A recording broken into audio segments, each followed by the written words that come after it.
After former inmates serve their sentences, they continue to receive judgment for the crimes they committed, violent and nonviolent, resulting in unemployment and limited access to a college education. Finding employment or receiving an education as an ex-convict is a vital but nearly impossible task for most people with a criminal record. Many states still require applicants to disclose their criminal history in the initial application, making it easy to look past the ones that have a criminal record without allowing a chance at an interview to disclose that information. Without the ability to find a paying job or an education to better their situations, they often are pushed back into the cycle of crime and poverty. Close to 700,000 men and women are released from U.S. prisons every year. Between 60 to 75% of those former inmates find themselves jobless after 1 year of being released, and 77% are rearrested within 5 years of being released. Without access to education and job opportunities, these numbers are not hard to believe. On the suggestion of his lawyer, Lewis took a deal.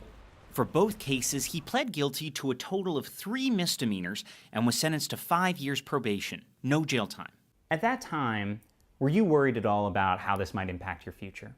No, because the lawyer had told me, oh, it's only a misdemeanor, it's never gonna hurt you, don't even worry about it.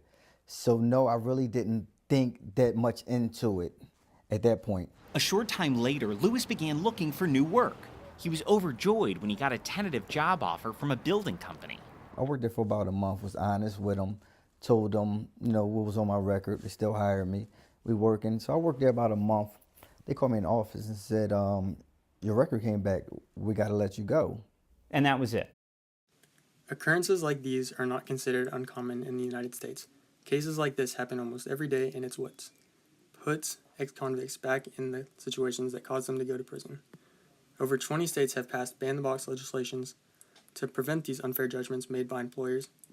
The law prevents employers to ask about an applicant's criminal history in the initial application, but are allowed access to those records after the application process, and can ask for the applicant to also disclose his or her criminal history in the interview.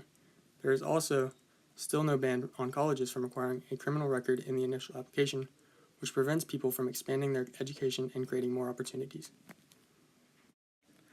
To allow ex-convicts equal job and education opportunities, ban-the-box legislations should be passed nationwide to prevent unfair employment and education opportunities.